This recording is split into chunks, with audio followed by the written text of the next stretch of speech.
انسان زندگی میں جب جدوجہد کرتا ہے، کوشش کرتا ہے، وہ بہت سارے دنیاوی اسباب اختیار کرتا ہے۔ جتنی عقل اللہ نے دی ہوتی ہے اس عقل کا بھی وہ استعمال کرتا ہے، کوشش کرتا ہے کہ کچھ اچیو کر سکے زندگی میں، کچھ مقاصد کا حصول اسے میسر آئے۔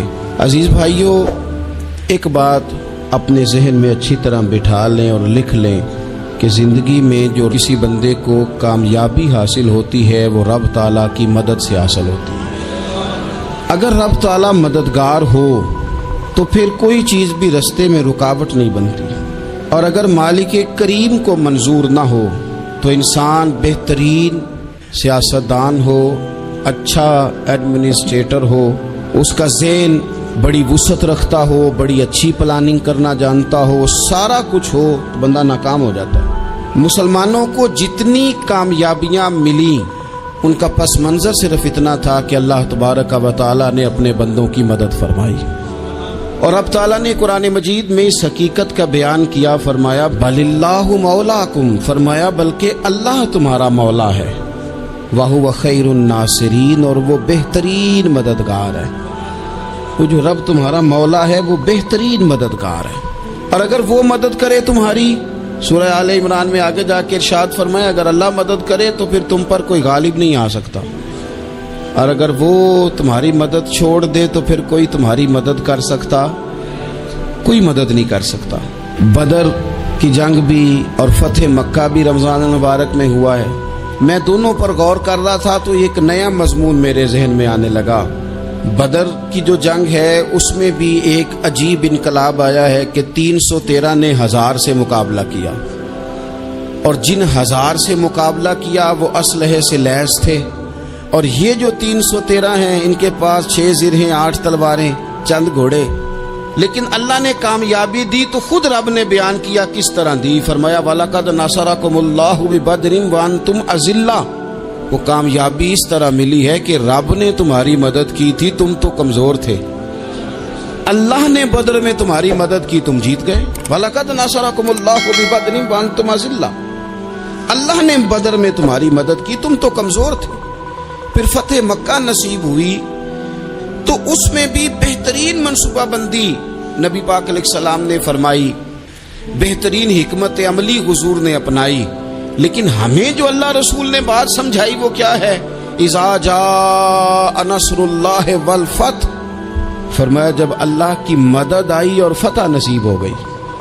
یہ اللہ نے مدد فرمائی تمہاری، یہاں بھی فتح مکہ بھی اللہ کی مدد سے، جنگ بدر بھی اللہ کی مدد سے۔ وہ جو مدد ہے اللہ تعالیٰ کی، جب وہ ہم یہ کرتے ہیں کہ ہم اپنی ساری زندگی سیاست کی نظر کر دیں، ہماری سیاست صرف ملک میں نہیں ہوتی، ہماری سیاست خاندان میں بھی ہوتی ہے، ہم گھر کے اندر بھی سیاست کرتے ہیں، ہم کسی خاص طریقے سے لوگوں کو اپنے پیچھے چلانا چاہتے ہیں، ہم ایک خاص اسلوب اختیار کرتے ہیں کہ لوگ ہمارے پیچھے چلیں۔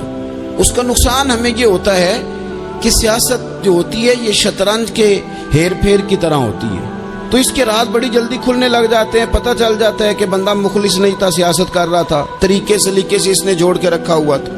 ہم ہر جگہ سیاست کے بل بوتے پر چیزوں کو لے کے چلنا چاہتے ہیں، سیاستیں ناکام ہو جاتی ہیں، سیانے لوگ فیل ہو جاتے ہیں، بچتا صرف وہی ہے جس کے پیچھے رب تعالیٰ کی مدد شامل حال ہوتی ہے۔ اپنی زندگی کے اندر ہم جو کچھ بھی کر رہے ہیں، جس شعبے سے بھی ہمارا تعلق ہے، آج ہم نے اس بات پہ غور کرنا ہے کہ پہلے تو یہ غور کر لیں کہ جو کام ہم کر رہے ہیں کیا وہ کام ایسا ہے کہ اس میں اللہ کی مدد ہمیں ملے گی؟ اگر آپ کوئی معاذ اللہ ناجائز کام کر رہے ہیں، فعل حرام کا ارتکاب کر رہے ہیں، تو اس میں تو مدد الہی آئے گی نہیں۔ پہلے تو یہ دیکھیں جو کر رہے ہیں وہ کام مدد الہی والا ہے، اور اگر اللہ تعالیٰ کی مدد والا وہ کام ہے پھر اس پر غور کریں کہ کیا ہم نے مالک سے مدد کا سوال کیا ہے، ہمیں مدد میسر آ رہی ہے۔ وہ میں نے بزرگوں سے ایک بات سنی تھی، وہ بڑی یاد رہ گئی۔ وہ فرمایا کرتے تھے قابلیت بھی بڑی چیز ہے لیکن قبولیت سب سے بڑی چیز ہے۔ قابل ہونا بھی بڑی بات ہے لیکن زیادہ بڑی بات یہ ہے کہ اس کی بارگاہ میں قبول بھی ہے کہ نہیں۔ اپنی زندگی میں اللہ کی مدد کی طرف بڑھیں،